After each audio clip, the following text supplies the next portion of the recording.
Another week, another pay-per-view. AEW Revolution coming up this week, and we're going to talk about all of that, as well as Cody Rhodes coming to SmackDown this week. A couple WrestleMania matches now confirmed. Lots of stuff happening. It is the busiest time of year. Andy and I can't do it alone. We're bringing on a special guest. What a week it's going to be here on the Pipe Bomb Wrestling Podcast. The bomb drops now.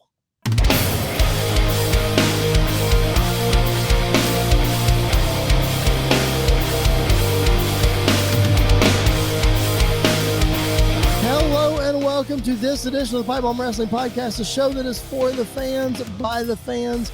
My name is Chris Belcher, your phenomenal host. With me, as always, is Mr. Andy York, and I told y'all we had a very special guest. Andy, the Stinger has joined us. I can't believe it. It's the interview you've always wanted to do. Isn't it? Yeah. I know. Sting. No. Oh, no. No. Usually that's the reaction Jen gives me when she gets home. Oh my goodness. Mr. Rosario Grillo, one half of the greatest tag team of all time, TSF. Man, how's it going? It's going, man. It's going. How are you guys doing? You know what? Good. Living the dream. Don't wake us up. It's another great week in wrestling. We're going to talk all the things. Make sure that you are following us at PBWP Podcast on Facebook, Twitter, Instagram, and TikTok. Make sure you're checking out mine and Andy's work over on WrestleBuddy. Some fantastic pieces over there. Not to pat ourselves on the back too much, but pat ourselves on the back.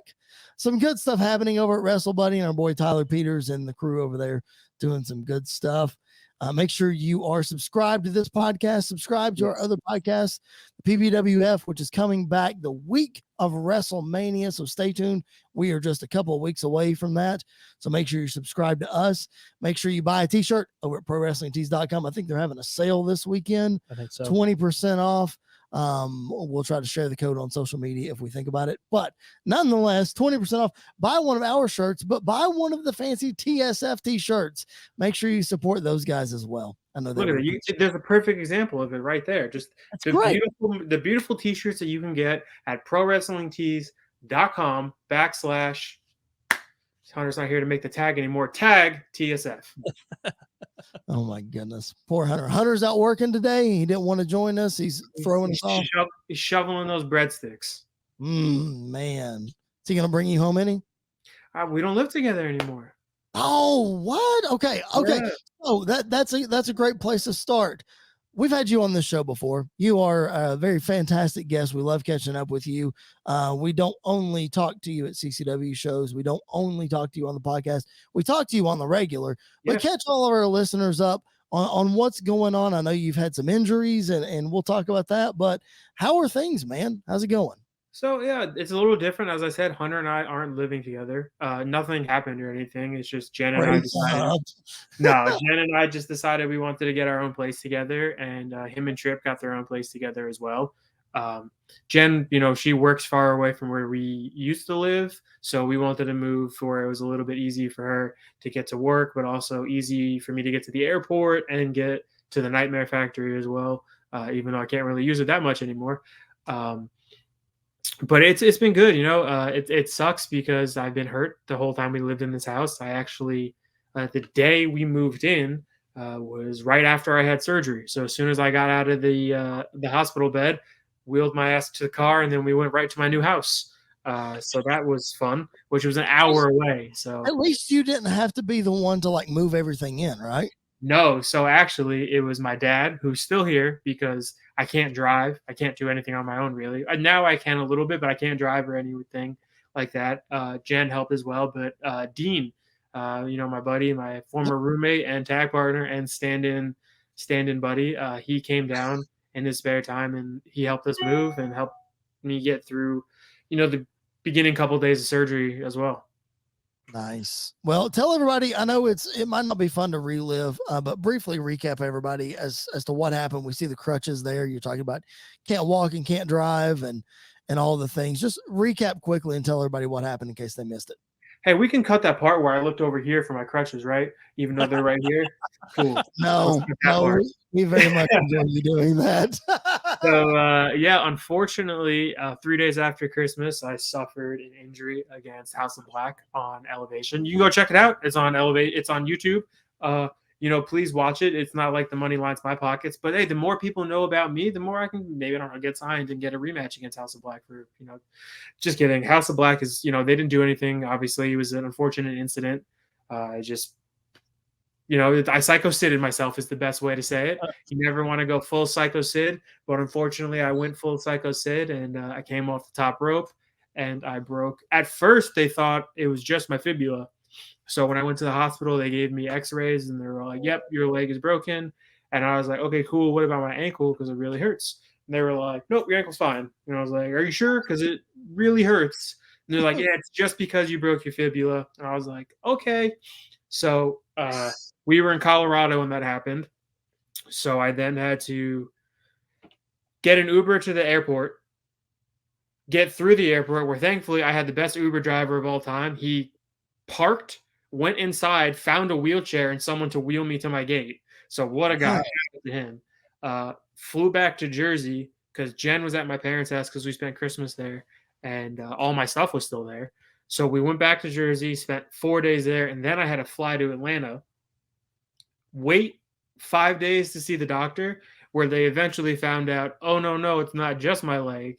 My ankle is fractured, completely dislocated from my leg, just dangling there, and I tore all the ligaments in my ankle. So for 9 days, my ankle wasn't attached, and I had no painkillers. Nobody would give me any medication, so I was just raw dogging the pain. But fast forward, geez, it's been over 2 months since I got hurt now. I'm getting closer to walking. I just started being able to put a shoe on and walk a little bit. So it's getting better. I'm hoping only another month or so in the boot because I am so sick of being in this thing. Jeez. Oh my gosh. Yeah, it's been eventful. It's been eventful. I also had injured my elbow in that match too. And that kind of just went by the wayside. Excuse me, I'm battling an eyelash right now that is just whipping my behind. Man, ankles, legs, eyelashes, bro. The kid can't catch a break. Right? Oh my gosh. Jesus, I'm really jobbing out to this thing over here. So you really did Psycho Sid yourself. That is yeah, full Psycho Sid. Full Psycho Sid. Never want to do it. I saw some people being hesitant to say that online. Go ahead. I Psycho Sid it myself. There's no way around it. You can make the jokes. I still have never seen the injury. I've never watched the match fully. The only things I've seen from it, oh my God, I'm losing this battle badly. The only things I've seen was our entrance and the spot that I ran with Malachi, because I think he had posted it on his TikTok and I just happened to see that. But yeah, from everyone's reaction when they see the video, I was there. I don't need to relive it. Usually it's a whole bunch of, is that you on the, okay. Yeah, you broke your leg. Wow. Yeah. Seeing the video when it happened, it was rough. I will ask though, because I mean, obviously working with a guy like Malachi is probably a dream come true in some sense, even though it didn't end the way that you wanted it to. What was that like working with the House of Black with Malachi and them? It was all kind of surreal because it happened so fast. It was one of those things where usually, you go in, you check the board, see if you have your match. If you don't have your match, you kind of just go about your day. And, with our job, we have stuff to do throughout the day as well. So it was one of those things, check the board, didn't have a match. And we're like, okay, cool. Started to run some of the errands we had to run. And then we got a text, hey, get back here. You guys in Hagane, House of Black. And I was like, what? I'm not. I didn't tan. I was told I didn't have a match, so I didn't tan. I'm not prepared because you got to get prepared mentally almost to have a match as much as you do physically. So I had to run back to the hotel. I threw on tanner as fast as I could. I missed a whole bunch of spots, and it was pretty cool just to be able to to have a match with them. Those are pretty big guys in the industry. Pretty big names, and they're going for the trios titles this Sunday. I hope they lose. No offense to them, but I need a job. So yeah, it was pretty cool. I would love to, even though it ended poorly, I would love to run it back again. Actually, I won't be the last time I make that statement. So that's a little Easter egg for you. But yeah, it was pretty cool to share the ring with him until the end. But yeah. Awesome. Yeah, you guys appeared, you specifically had an appearance on Dynamite through, there was a little scuffle that you had a quick little cameo. If anybody missed it, go back and watch it. I saw it. I mean, I remember watching it live and I was like, oh my gosh. So I was pretty pumped, but so you had that little scuffle, then you had the match on Elevation. Was this, we didn't ask you if we could ask you this, but I'm going to ask you on the air. You can share as much as you can. Was that going anywhere? Was there any story? I think or was it just? It was just one of those coincidences that just so happened, and I think it was something that we kind of realized after the match. We were like, "Oh, wait a minute, there was kind of something there." We ran out to stop them on Dynamite. Dean was with me as well, so like it kind of fit together. And then the match happened, and then now they're. I mean, the answer is no. It wasn't going. It would just happen to be that just who was in the match that day. But now looking at it, if there's more time from the trios title segment to the pay-per-view, maybe I could have pitched to get it in there somewhere, but sure. No, it just happened to be one of those coincidences. I got you. It would have made a lot of sense. It was weird to me that you wrestled them when you got hurt, and then before that, like I said, you had the scuffle. So I didn't know if those two were connected in any way or anything like that. But that's really interesting. We don't want to dwell too much on your injury, though. We want to talk about positive things. You are a wrestler. You are one of our favorite wrestlers, so we like to talk about wrestling. So we are going to do that before we preview Revolution, though. Let's talk a little bit about AEW, WWE. You mentioned the Nightmare Factory. You trained there. You trained under the man that is about to headline WrestleMania, and that is Cody Rhodes. First of all, as Cody's friend, how freaking cool is that? So that's so weird to hear you say as his friend, because he's someone I looked up to. He's one of the reasons I got back into wrestling, and then he became my coach. And it was so cool. It was so cool. Even, I wish it was a surprise when he came back in the Rumble, but I think we all knew he was going to come back in the Rumble, just knowing the type of guy that he is and just how dedicated and how strong he is, that he wanted to come back. And it was very clear that, hey, he's got to get to WrestleMania. He's got to finish the story. So that was really cool. And Cody's awesome. He deserves all of this. And he's been someone who has checked in on me a lot since I've been hurt, which I've needed, to have someone who, is your trainer, is your mentor, is your hero, and a friend who won the Royal Rumble, and then the next day is checking in on you, how you feel. Like, that's just the type of guy he is. Like, the stuff you see on TV, it's not an act. Like, he's just that genuine of a person. And Ricky Starks, he just did an interview, and I saw a bit of it today, where people were asking him about, not people, but the interviewer was asking him about him being at the Royal Rumble. And he was like, Cody's my friend. Cody was there for me when I was hurt. He was there for me before I was even in AEW, giving me advice. Like, he's a good person. He's a good friend.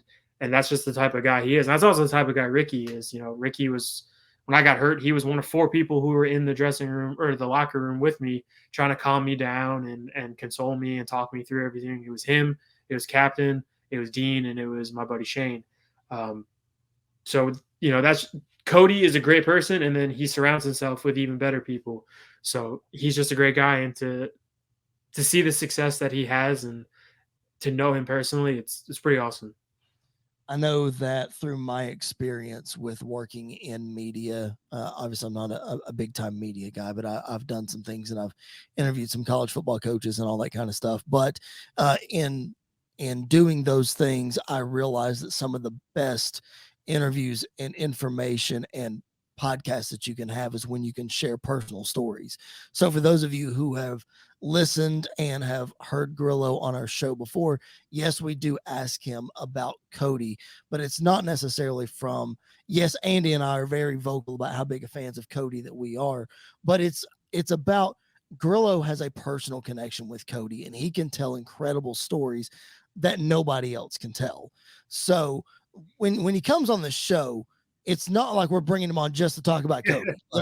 What everybody that is listening may not know, we have a great relationship outside of just doing this.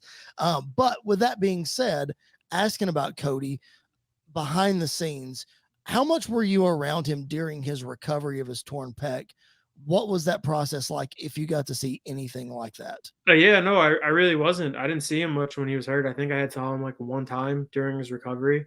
Mind you, I was traveling a lot with work, so I was always gone.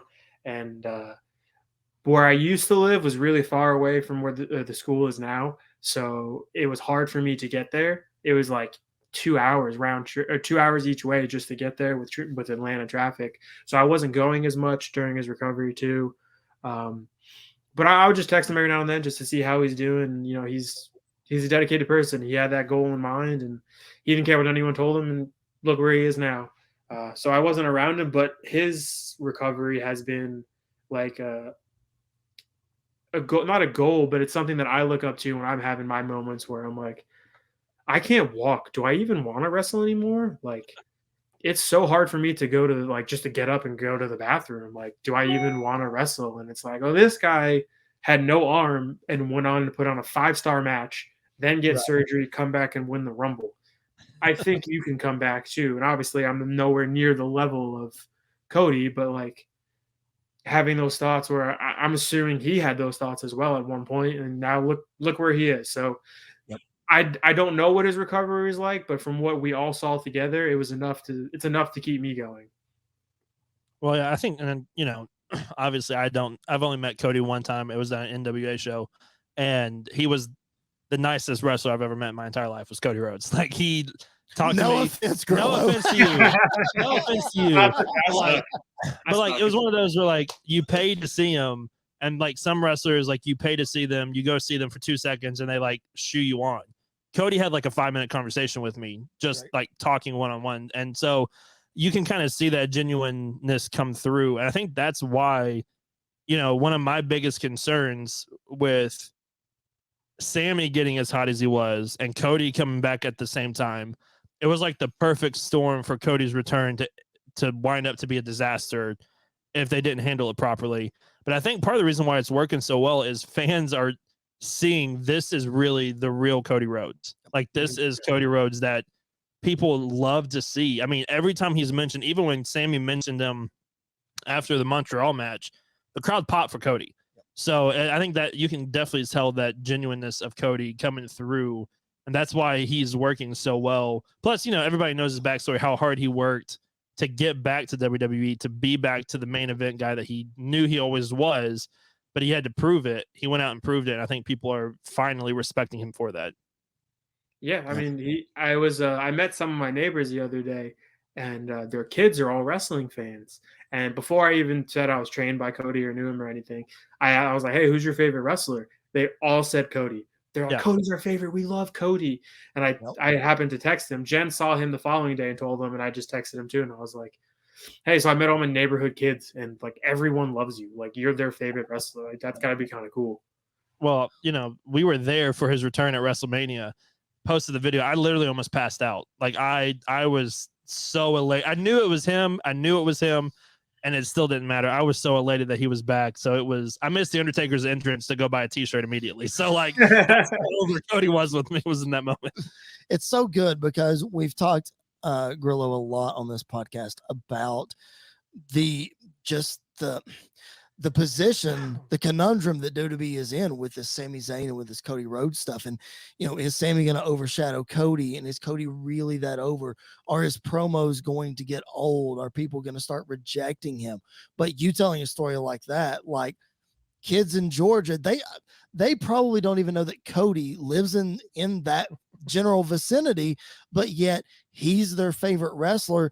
And it's not just those kids that's true for. So when Cody starts, I hate to compare him to John Cena, because I'm not saying it's John Cena level, but when he starts resonating that way, that's when this is the right way to go. Yep. Whether he wins or loses at WrestleMania, that's up for debate.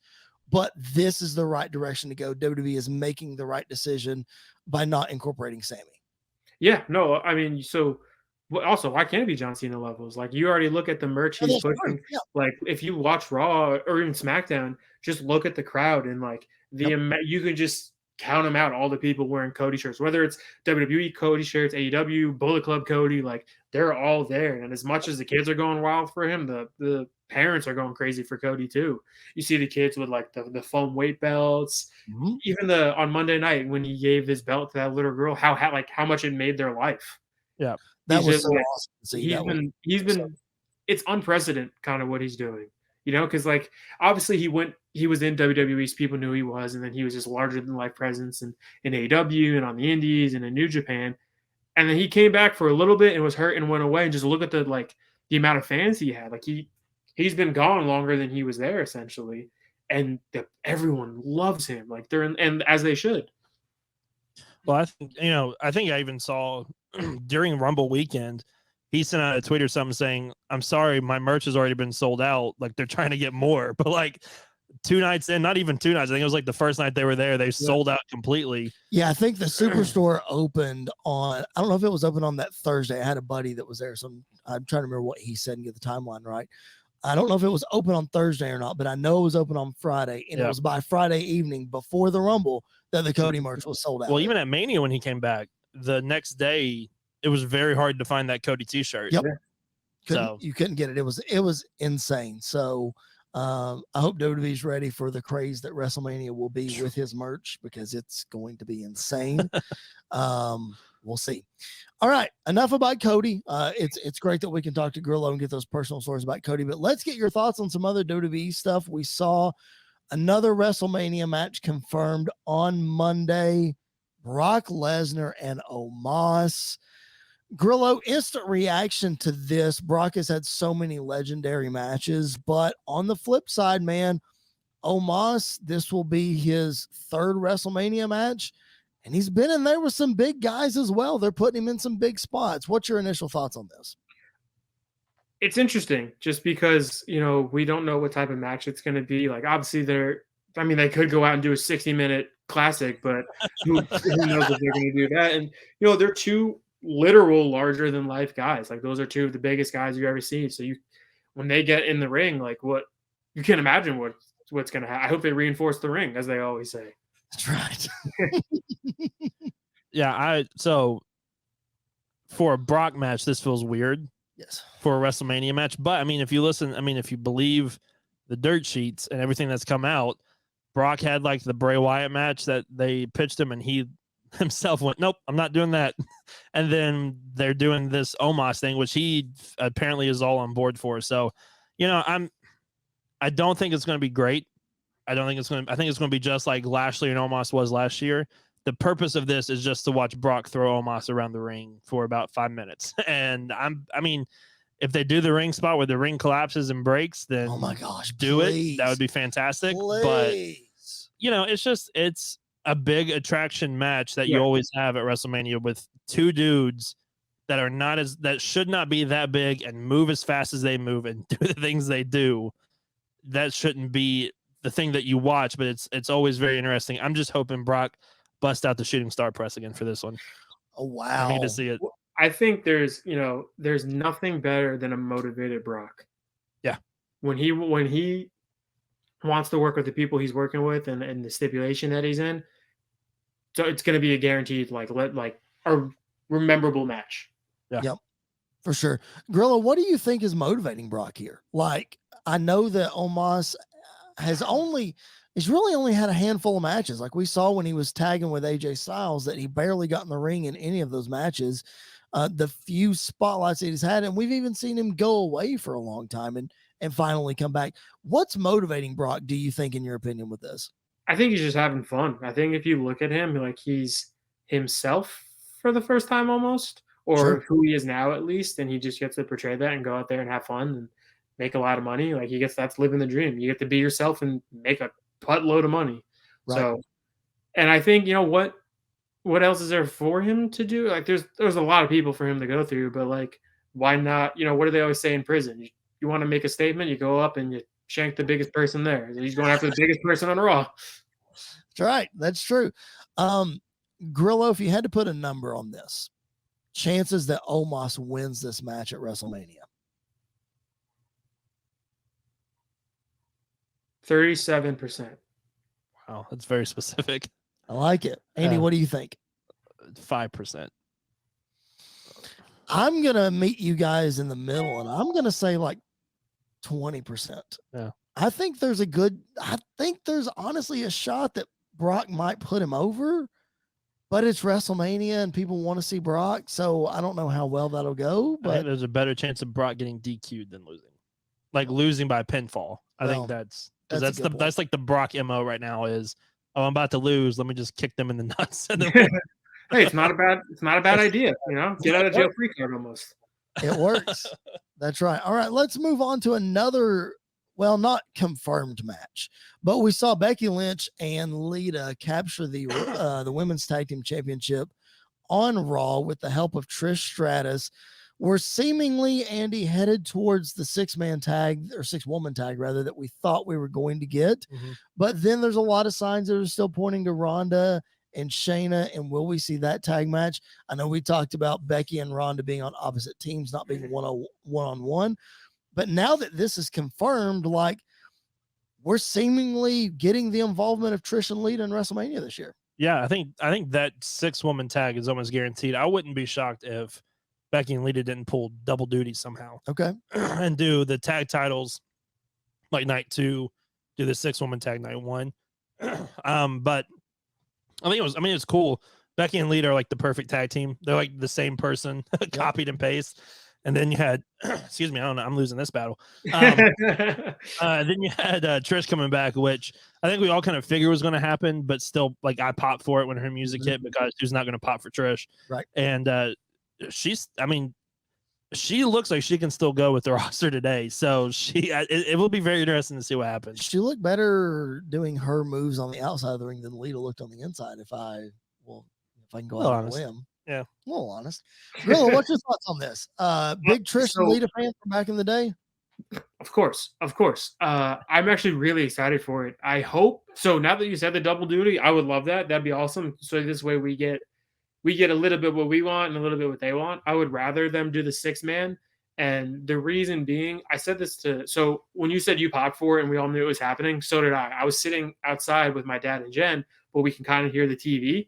And I heard I heard blah, blah, blah, Trish Stratus. And then they hit the finish. And I was like, wait, did they just say Trish Stratus? Did they just win the titles? What's happening right now? And then and around it. But usually I don't like legends coming back. So WrestleMania is a little different because it's an attraction show. And if you like, people get mad when celebrities are on or this is on, or legends come back. But if you go back to the first WrestleMania, what was there?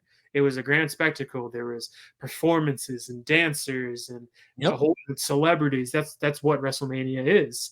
So, and for them, not that, women's wrestling back then, there weren't great women's wrestlers, but now with the revolution and everything, there's a lot of great women's wrestlers that Trish and Lita didn't get to work with. And there's a lot of things that they weren't allowed to do back then that women are allowed to do now in wrestling, whether that's main eventing a pay-per-view, a WrestleMania, a Raw, or they're having war games or this or that. There's a lot of things that women get to do now in wrestling that Trish and Lita unfortunately didn't get to. So it's cool to see them back to be able to do those things with high-class wrestlers too. Yep. I mean, yeah, we're not putting them in there with just anybody on the roster. We're putting them in there with Bayley, Dakota Kai, and Io Sky, who have been running Monday Night Raw since SummerSlam. Yep. So it's a big deal. It's not like we're just using them for the sake of using them. And then Grillo, to your point, like Trish and Lita were the first women to main event Raw in 2002. What an incredible match that was. So again, not like they're just facing whomever.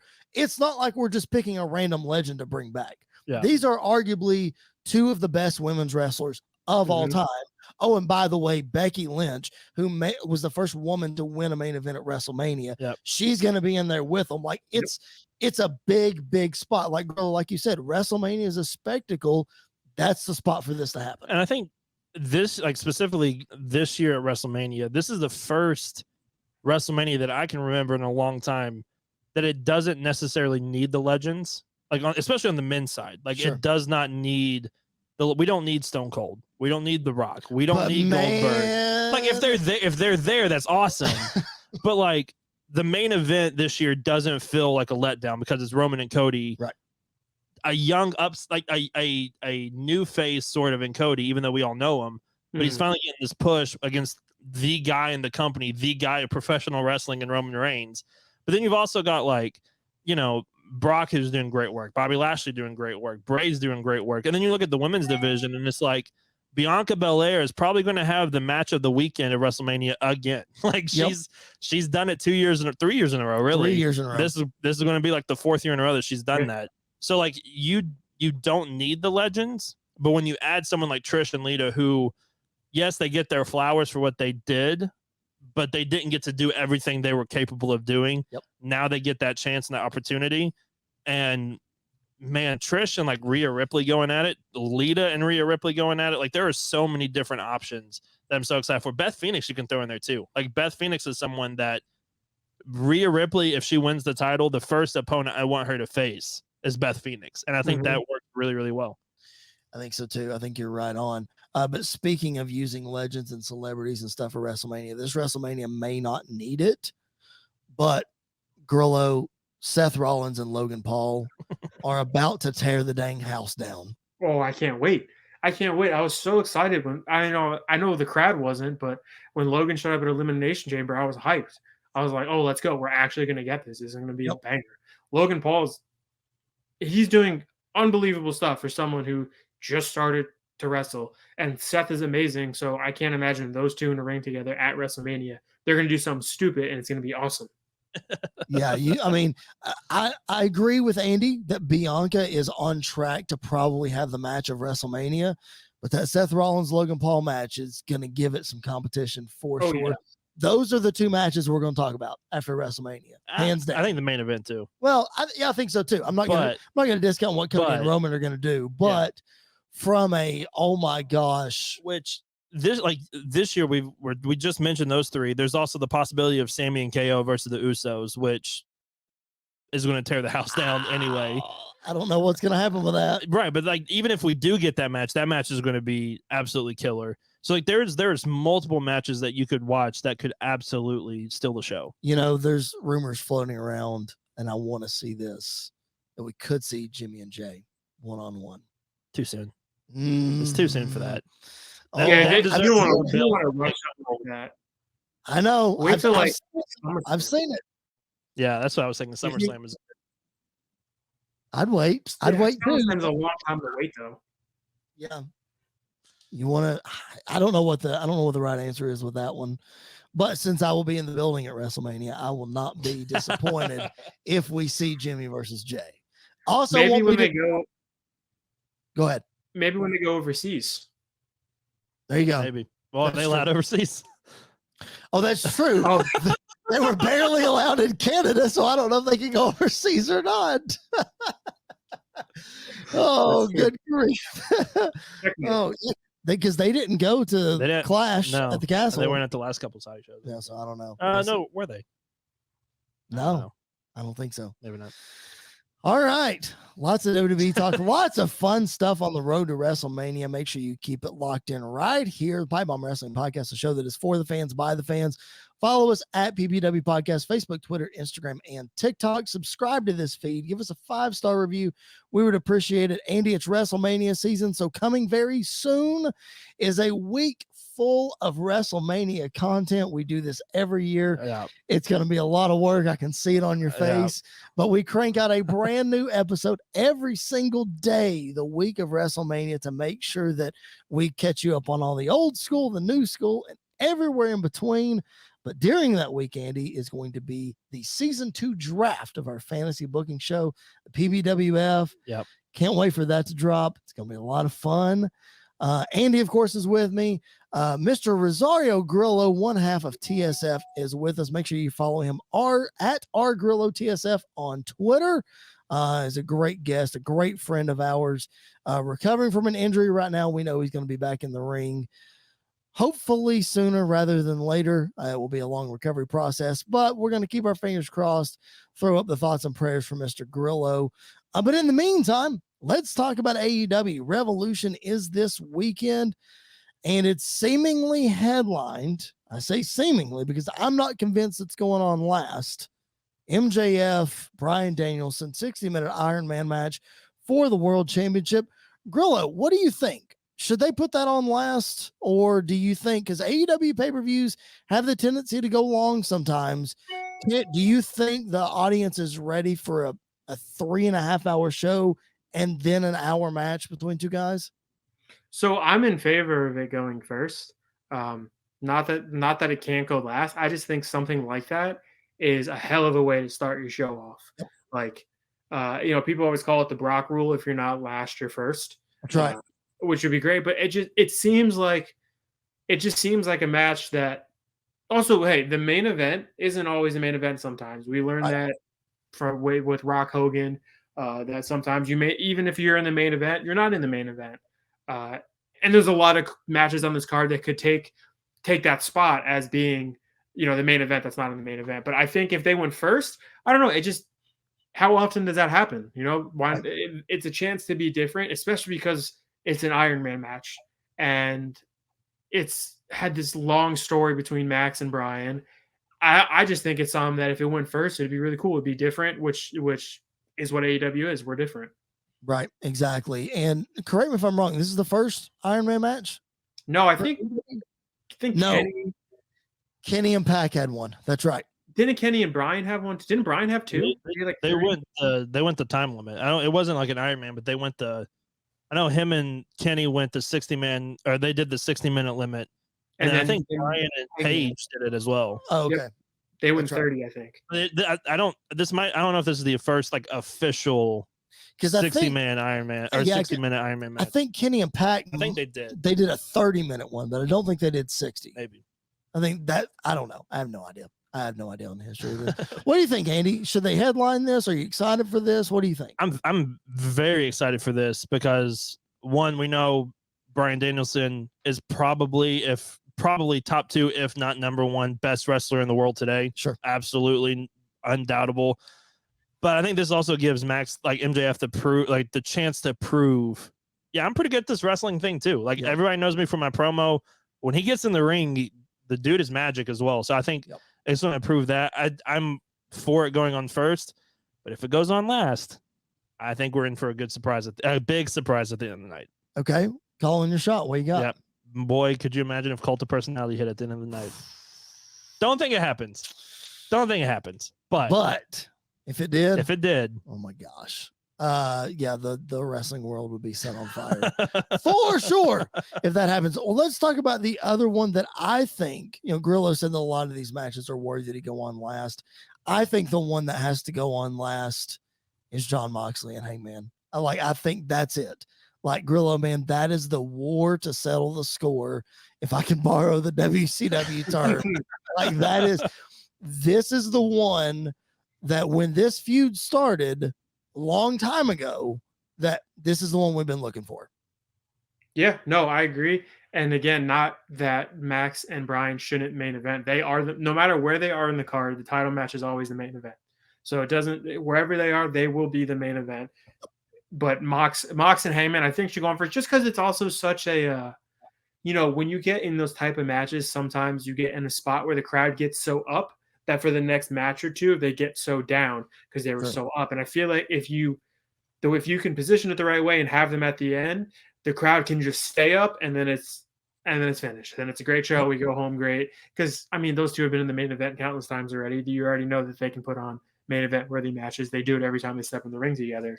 So it's an interesting predicament to be in where you have so many matches that can main event and as well as your title match. But I think it's going to be, those guys are going to kill each other as what we've seen the past few weeks. So I'm excited for that. I'm excited for this whole show. Yeah. Yeah. I think, we talk a lot on this show about, AEW only does their 4 pay-per-views, and is that a good thing or a bad thing, or, what have you? They try to make Dynamites feel as big as possible, put some bigger matches on Dynamite, but it seems like, Andy, every single time we get to a pay-per-view preview of AEW, we're sitting here talking about, man, this one might not be as strong as the last one, or this one could be the best ever, or whatever. But regardless of what that opinion is, they have stacked this card in such a way that it's like, okay, this one feels big. This one, it might not be as big as Double or Nothing, but this one has the potential to really rise up. This one, like this pay-per-view, feels huge. Like it feels absolutely huge, and I love I'm a fan of the 4 pay-per-views a year because when these pay-per-views roll around, all 4 feel special in their own way. Sure. And so this one, always feels different, but it feels really special. I agree. I think this should be the main event. I've said for weeks, this might take my match of the year because it's already your match of the year and it hasn't even happened. Yeah, be honest, okay? I'm a huge Moxley mark. I love Jon Moxley. I love Paige, and I like hardcore matches. But when Jon Moxley is in a hardcore match, it's like 10 times different, and it's amazing.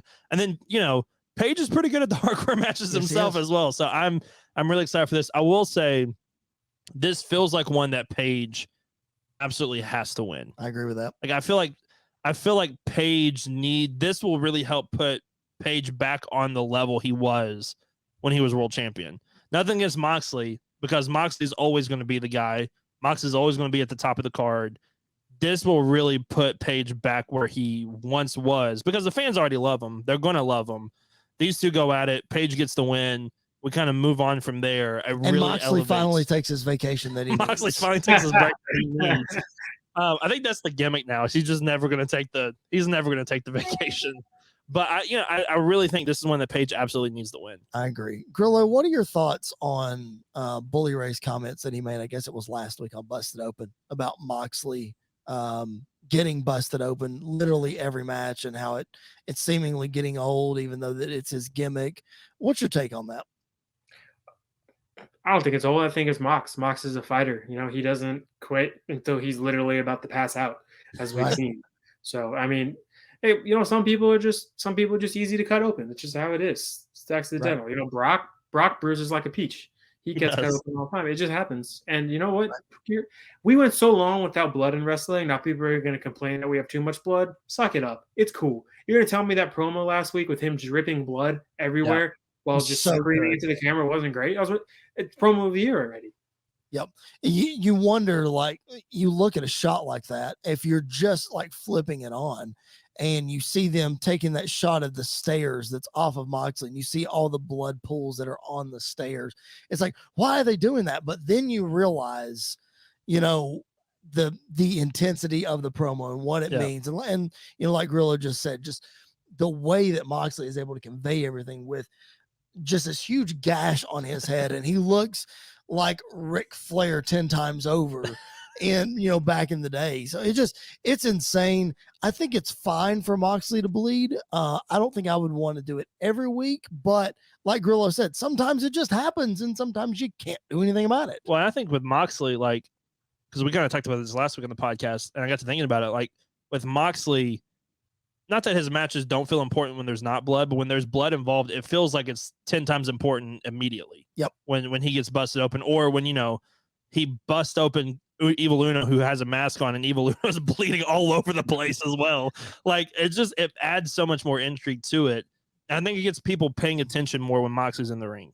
Yep. Because, like, Moxley is a fantastic wrestler. He's not one of the greatest in-ring of all time or whatever.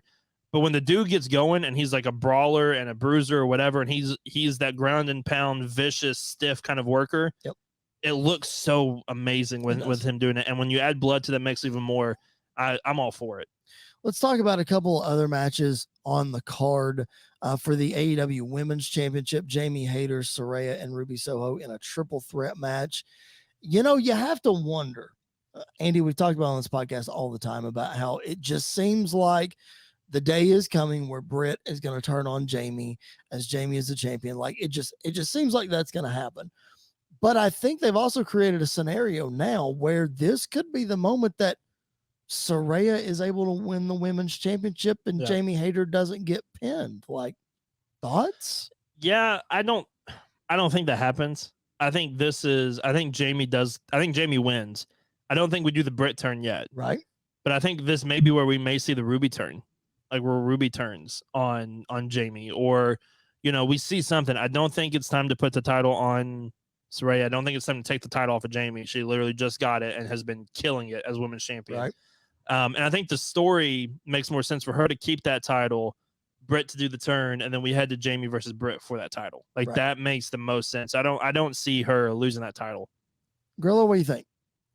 I think it's going to be an amazing match. I don't think it's a match where you need a turn either, because I feel like sometimes we get in these situations where we all come up with these ideas of how the match should be, and then when it doesn't happen, we're like, "Oh, that sucked." In reality, it's just not what we wanted. I think you can have that match where it's just a really good match. It's they're returning Saraya in her first title shot, and then it's Jamie, the strong champion, who's having banger of matches, and then it's Ruby Soho, who is just coming back really from injury, who's been loved by the fans, who's an amazing wrestler. So there's 3 great storylines already in there. If you start to add too many, it gets convoluted. And obviously there's, with it's a triple threat, there's going to be probably outside interference, but I just don't think I don't think right now a turn does anything for anyone. I think that's something you can, if you do a turn, you can do it on Dynamite or like the next show. But I just think it's going to be a straight up great match where Jamie just proves that, like, hey, I'm the best right now. No one can touch me. Yeah, I think that's a great point. I do think Jamie comes out with a win on this, but I do think they've, like I said, created a scenario where if they did want to make that happen and still keep Jamie strong for a Brit thing, then I think Saraya could do that. But again, like you said, if Ruby is turning and going to Saraya's side down the road, it wouldn't make any sense for them. Plus, I think you also have like a built-in feud after this is over. If Jamie does retain, you can just go with Ruby and Saraya like immediately. Like those two can go right at it immediately. So I think he's right. You don't need a turn at the end. Obviously, I think people are going to be looking for a turn to happen. But if a turn doesn't happen and the match, I like you said, is going to be amazing, I think then we can just move on. Jamie goes out. Jamie faces somebody else, and we move on with Ruby, going after Saraya. Let's talk about the Fatal 4-Way men's, I guess. Yes, because we just talked about the women, so I'll clarify. Fatal 4-Way Tag Team Championship match. The Gun Club, the champions from out of nowhere. The Acclaimed. We saw Orange Cassidy and Danhausen get added to the match on Wednesday, and then we've got Jeff Jarrett and Jay Lethal.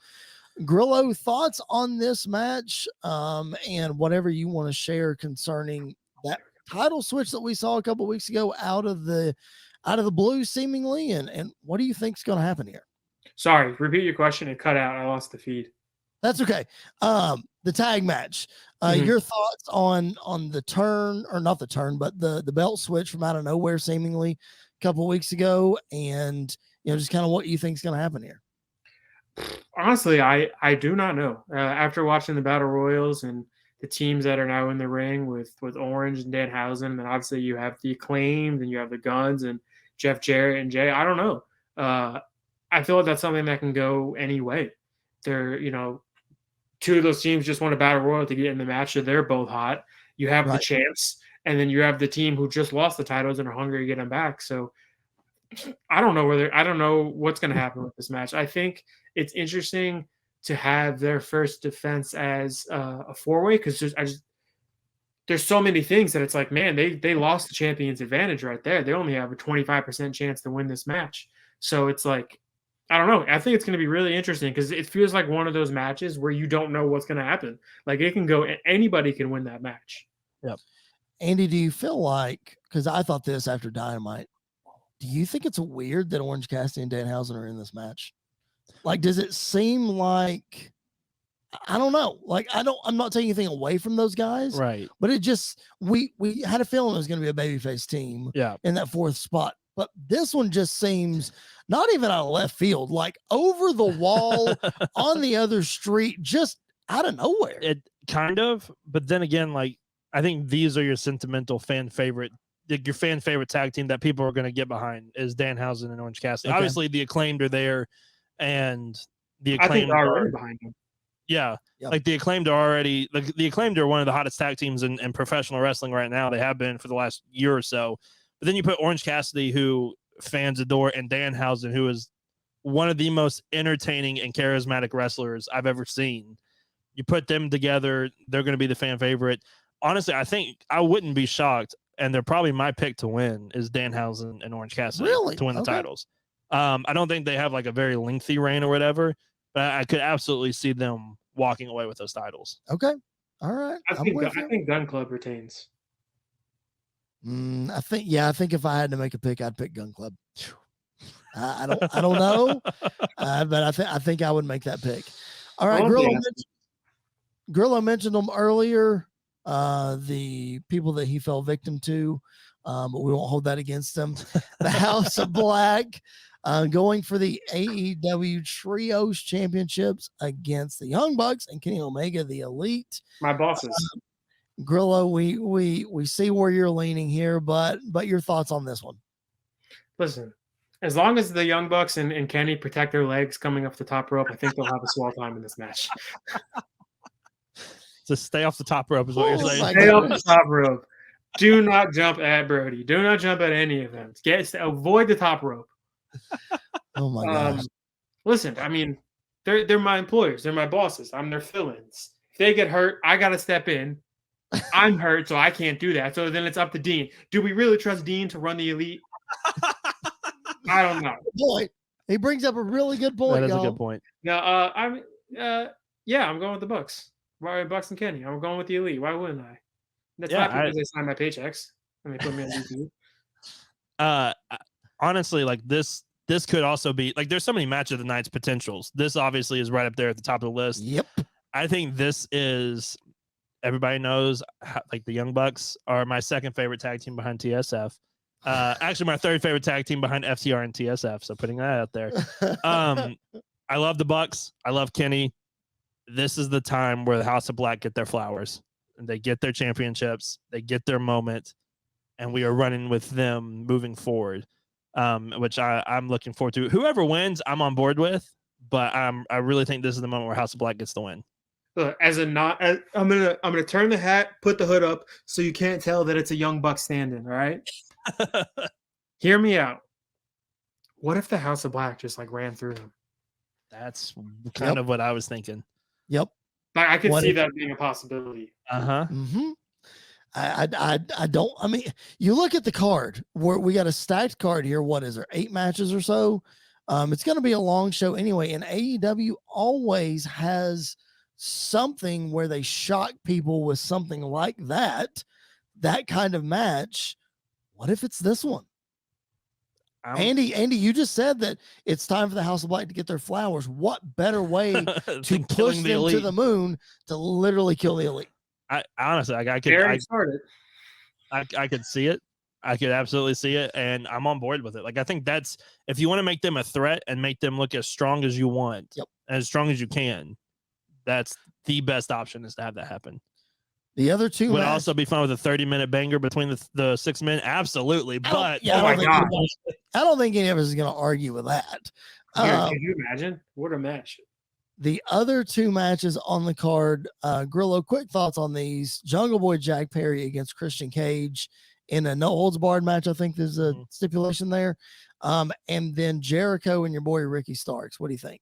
Dude, I love Ricky. So I think there's so much going on in the card, like so many important things that I feel like some matches might get overshadowed a bit. When you look at Jungle Boy and Christian, that's been something that's been brewing for a very long time and got delayed because of injuries and stuff.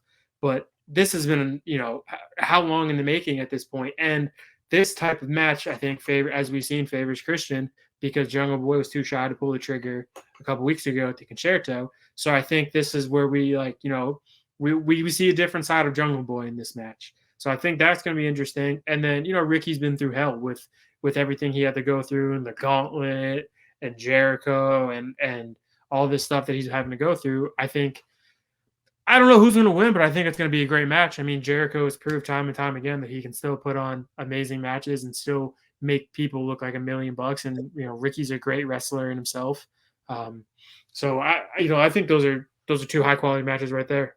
Just when you count out Jericho, seems like he always pulls through and it's like, how does he keep doing that? Yeah. It's incredible. Yeah. Honestly, like we talked about the shock moment of the night.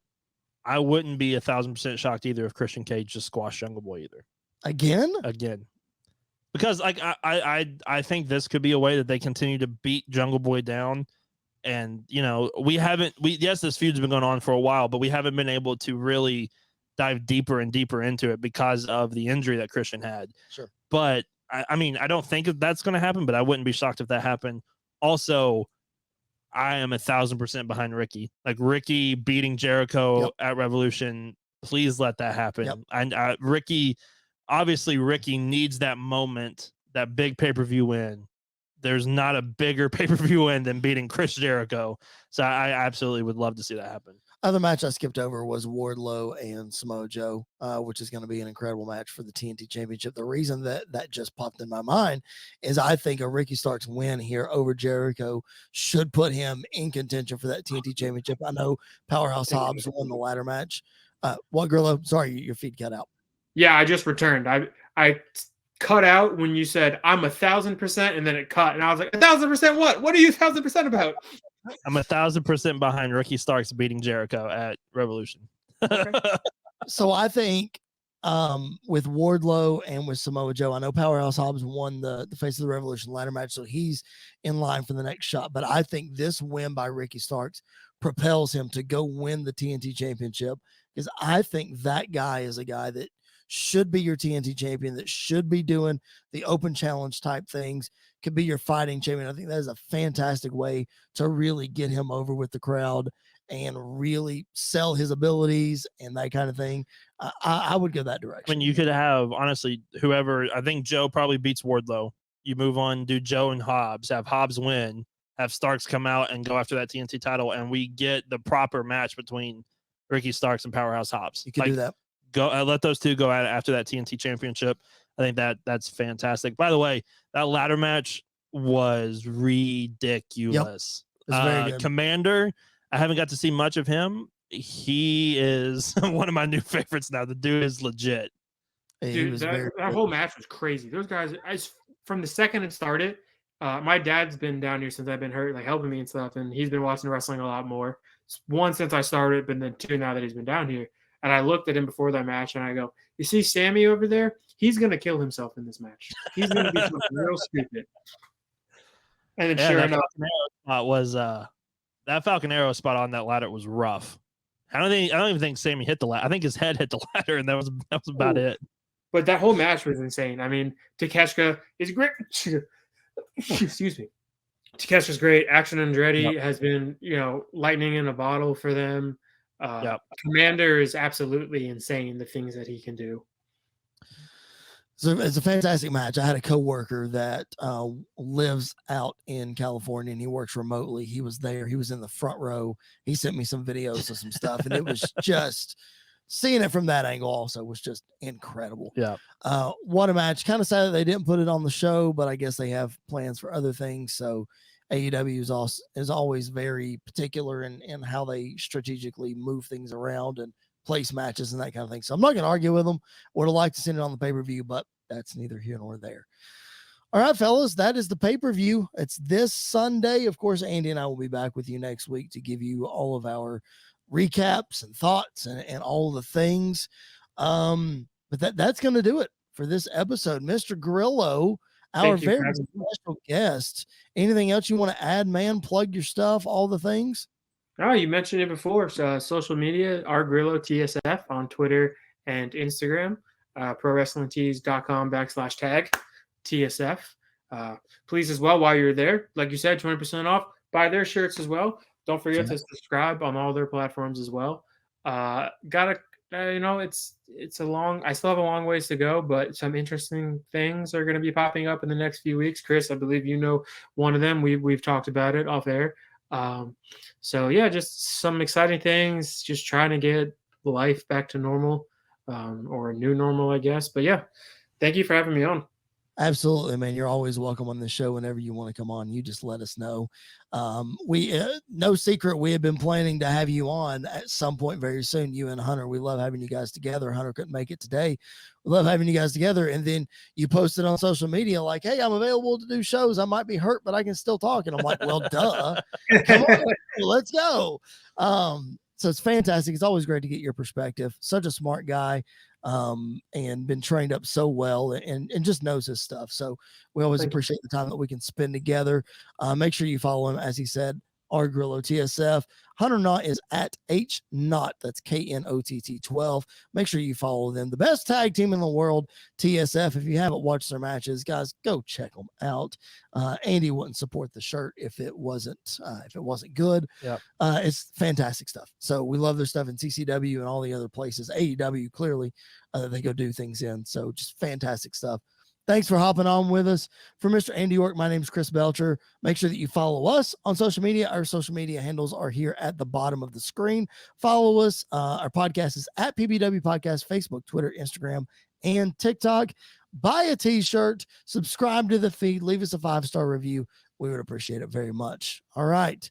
That's going to do it for this edition of Pipe Bomb Wrestling Podcast. Thank you guys for hanging out with us. We will catch you guys down the road.